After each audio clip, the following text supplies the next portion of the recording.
All right. Shalom, shalom. All right, shalom.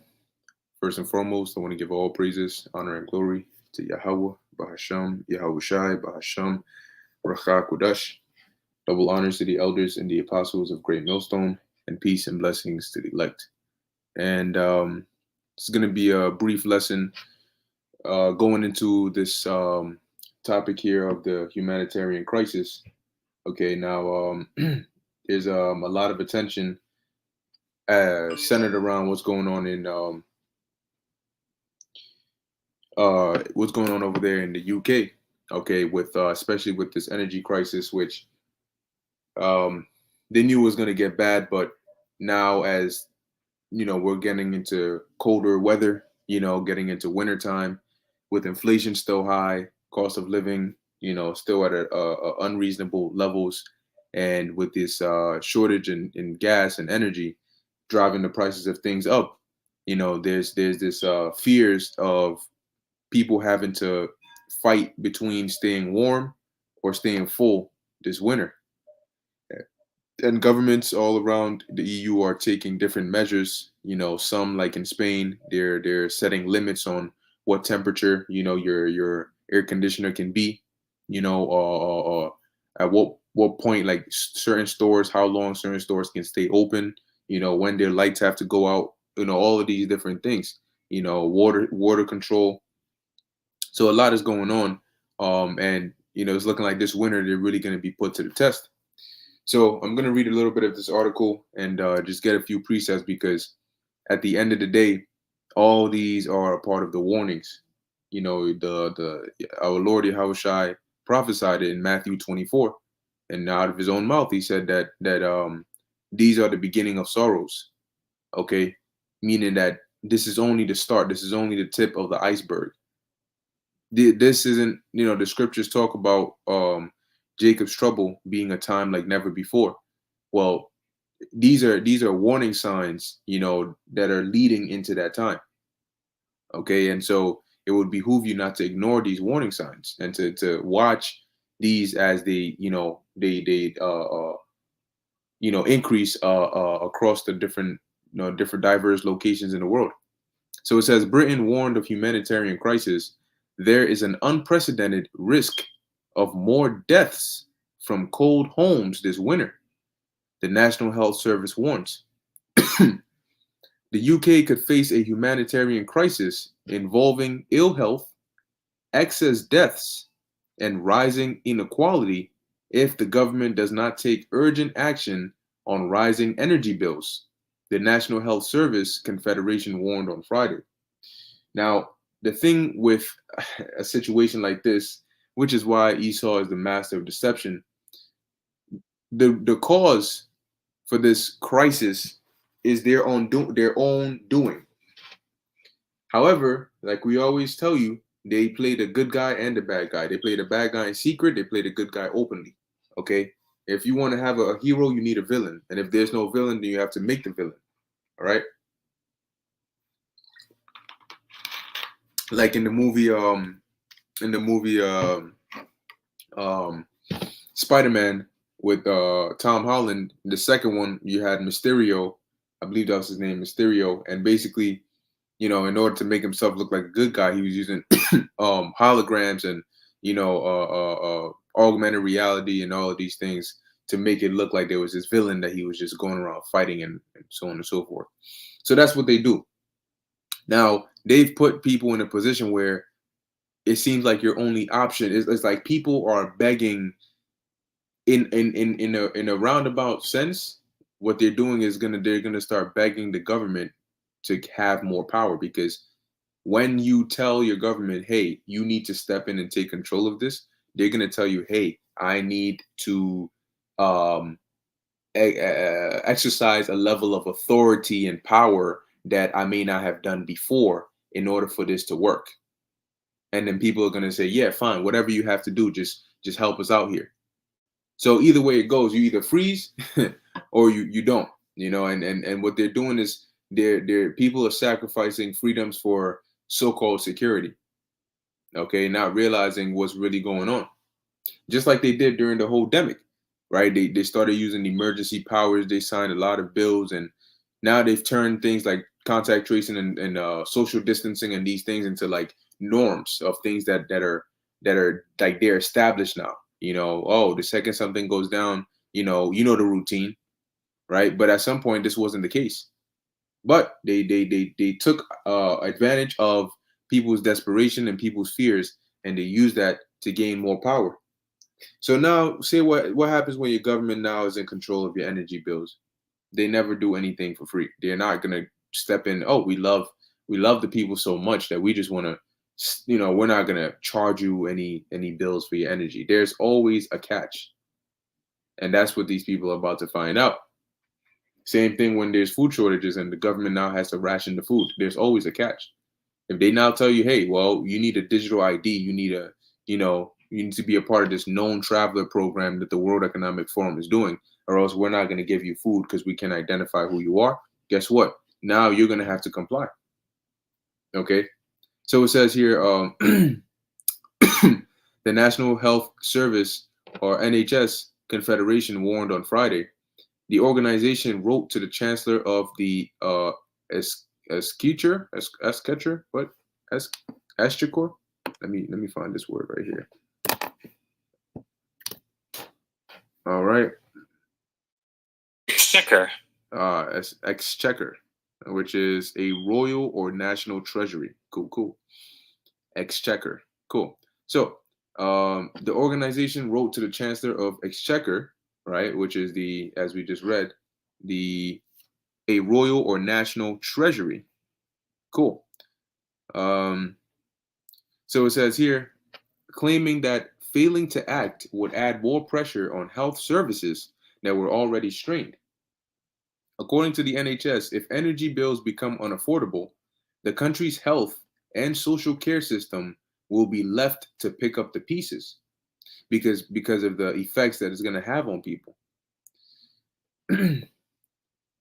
It says here, the country is facing a humanitarian crisis, and soon is going to spread past the country and is going to hit the world. Many people could face the awful choice between skipping meals to heat their homes or having to live in cold, damp, and very unpleasant conditions, wrote the head of the NHS, uh, Nadim Zahawi.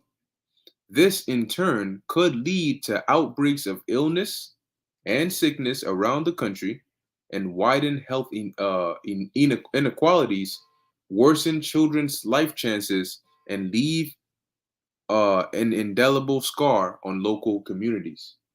Okay, all because of this energy crisis. Now you have to pick: do you freeze but be full, or do you starve and be warm? This is the condition they're putting people in now, and they're going to keep on putting you in tough positions where your only solution, right, is going to be coming to them for whatever they got for you. That's what they're doing. Okay. So it says here, the NHS highlighted that in addition to causing more sickness, mass fuel poverty will also likely, or was also likely, to increase the already high number of annual deaths associated with cold homes. It noted the situation could also affect mental health.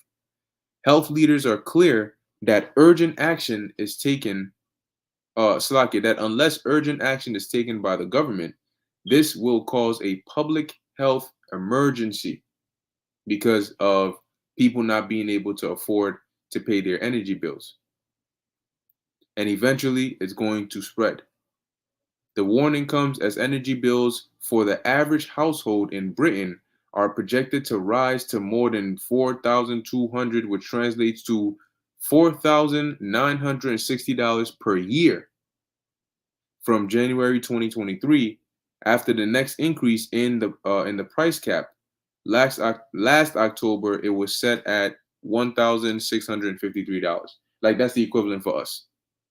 Okay, so imagine how high of a jump that is, going from $1,653 that would be your average energy bill for the year to $4,960 for your average energy bill. And here it is, prices of other things are going up, prices of food, prices of water, supplies that you need, those are also going up at the same time, and yeah, you're still getting paid at the same rate. So now like the article was saying, do you pay these bills? Do you not pay the bills and have your power cut off? But at least you're eating, but you're freezing. you know, how are you gonna microwave your food? How you gonna all of these different things, man. So one way or another, it's not gonna look good, and this is just the beginning. Okay, this is just the beginning, as the scriptures say. And this is why we keep on warning and warning and warning and warning and warning. We keep giving warning after warning after warning, telling you time is running out. Okay, every time something like this comes out, we come out and we warn. We come out and we warn. We do videos on it explaining what does this mean? How is this relating to scriptures? Where does this play in prophecy? And what does it mean for you? And what should you do to survive these things that are coming? And so when these things, fully take effect on the world, to the point where there's no way of slowing it down, there's no way to distract yourself from it, there's no easy way out, you will have no excuse because the warnings were everywhere. And so the only reason would be that you didn't take heed to the warnings. And then that's going to be up to you. All right, so this is the book of 2 Timothy chapter 3, verse 1. It says, "This know also that in the last days," which we are in the latter of the last days, meaning we're in the last days, but we're in the very last of the last days. Okay, "perilous times shall come." Right, so let's look up the word perilous here in the blue letter. And it tells us here, perilous in the Greek, kalepos, and it says hard to do, to take, to approach, hard to bear, troublesome, dangerous, harsh, fierce, savage. Okay, and that's why Yahushua said these are the beginning of sorrows, because we're coming into a time of great trouble. We're coming into a time of things being so difficult that it's hard to bear. Imagine being, having to deal with this. You got a whole family and you got kids, and children it's harder on children. They're hungry, and now you're thinking, well, what do you do? Because you feed them, they're gonna complain that they're cold. And you warm them up, they're gonna complain that they're hungry. So which one is it? You may struggle and try to do both, but it's gonna be difficult because your energy bills are gonna keep going up to the point where it's unreasonable it doesn't even make sense to pay it anymore. As a matter of fact, there's a movement going on where they're saying, look, don't even pay your bills anymore. So this means that the government has to step in with some solution. They got to step in with some way, because they can't just say, well, we ain't gonna pay our bills, and the government tells you, oh, that's okay. That's not what they're gonna do. So this means that there's something new that's gonna emerge out of this. And depending on what that thing is and how they go about it, that might be the next trend that other governments will follow. Okay. So moving on to the next part, because now as all these things happen, the Lord said he's going to protect it. This is why we always give the warnings, because those that fear Yahweh Ba'Shem Yahushai, that take heed and that listen to the warnings and repent and turn back to the Lord. If you're of the elect, the Lord is going to protect you. While all these things are happening, while the times are hard to bear for everybody else, you're going to be good. All right, this is the book of 2 Ezra chapter 2, verse 26. It says, "As for the servants whom I have given thee, there shall not one of them perish, For I will require them from among thy number. All right. And we are what? We are servants of the Lord because what? We're serving the Lord. How he wants us to serve him, not how we think or how we feel or how we want to serve the Lord, but how he wants us to serve him. So that makes us servants of the Lord. And being servants, it says that what? None of us, not there shall not one of them perish. All right, meaning the Lord is going to take care, all right, of his elect. Now, within the elect, there's a certain number. Okay, there's certain members of the elect that the Lord has written in their story to perish as martyrs, for the Lord. But aside from that, those that are not written to go through that, they're gonna be preserved. Like it says, for I will require them from among thy number. Be not weary, for when the day of trouble, once it well, now what do we read in 2 Timothy 3:1? This know also that in the last days perilous times shall come. And when we looked into that word perilous in the Greek kalepos, or kalepo, it said that troublous, right? So as it says, be not weary, for when the day of trouble and heaviness cometh, others shall weep and be sorrowful. Why are they going to weep and be sorrowful? Because it's going to be perilous times. It's going to be hard to bear. It's going to be hard to live in. It's going to be hard to watch your loved ones go through it. It's going to be hard all around the globe for people. Okay?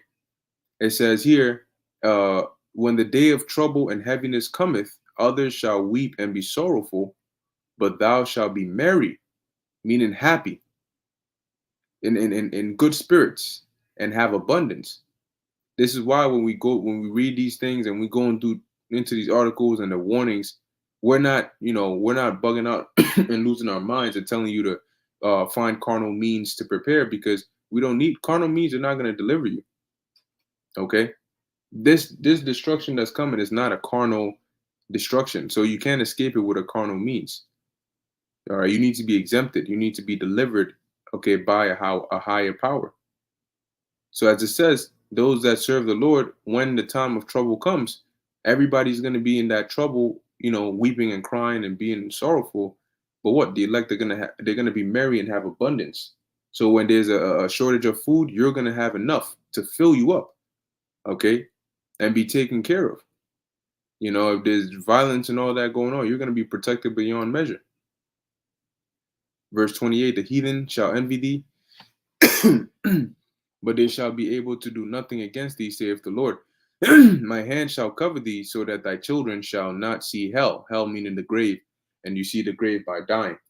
All right, so the Lord is going to protect us. So lastly, this is the book of Isaiah, chapter 65, verse 12. It says, therefore Salaki, I actually wanted to read verse 13.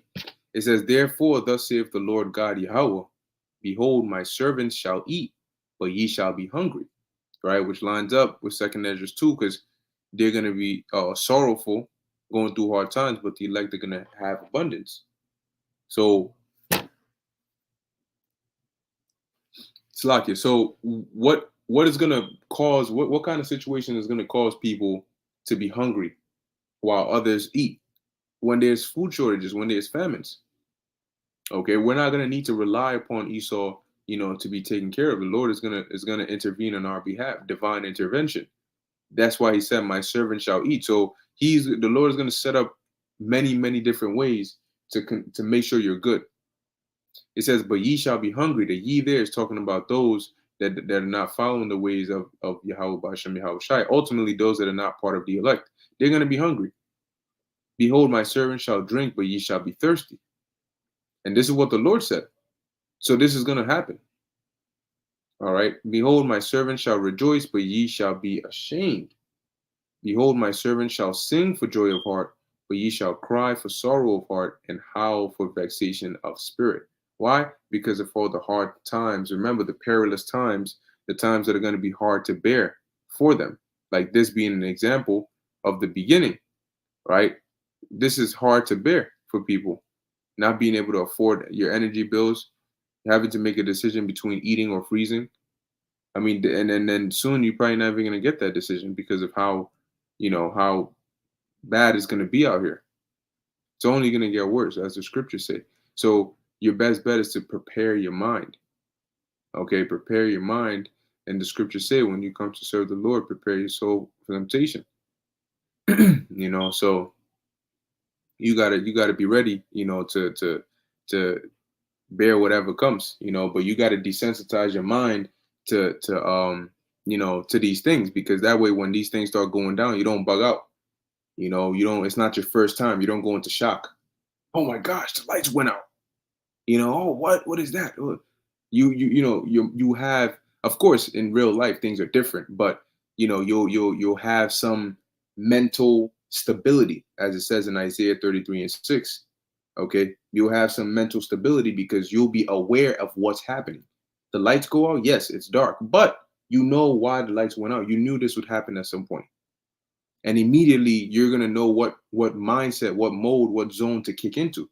Immediately you're gonna know who to call on. You're gonna know what to do because you've been preparing for this time. Okay, this is why the knowledge, wisdom, and understanding of the times of Yahweh Ba'Shem Yahweh Shai, is crucial, for deliverance. Because if you're not aware of what's going on, when this thing goes down, you'll be just as shocked as everybody else, and you will not know what to do. But it goes a step further, because you may know what to do, but if the Lord is not, pleased with you, then you may know the secret passcode, you may know all the steps and procedures, but it won't work. You'll know what's going on. You'll know to call upon the right names, but that doesn't mean that the Lord is going to answer you. See, that's that final part. Yeah, I called upon the Lord, but you're only going to make it if the Lord answers you. So that's why the scriptures say, seek ye the Lord while he may be found, but you have to seek him in sincerity and in truth. And you got to do what you got to please the Lord, so that when you need something from the Lord, he'll be willing to help you. Okay. So yeah, that was pretty much it. Let me put the link inside of the chat. Brothers can get access to it. All right, and I'll read this and then Lord willing close it out. This is the brother Naquam, Psalms 124:8. Our help is in the name of the Lord who made heaven and earth. And the Lord made it simple. He made it easy. He said, look, just believe upon me. This is my name. If you need anything, just call on me, believe on me, and I got you. I'll take care of the rest. So that's why the Lord gets so, infuriated, because it's like, you mean to tell me I simplified this whole thing for you, and even that you couldn't do? Then I don't know what to do. I don't know how to help you. I don't know what to do for you. If you couldn't do that, then I'm sorry. I'm sorry, buddy. You're a lost cause. So hey, anyway, with that, Lord willing, that was edifying and informative to the elect. In closing, I want to give all praises, honor, and glory to Yahweh, Bahasham, Yahweh Shai, Bahasham, Barak Kodesh. Until next time, Shalom.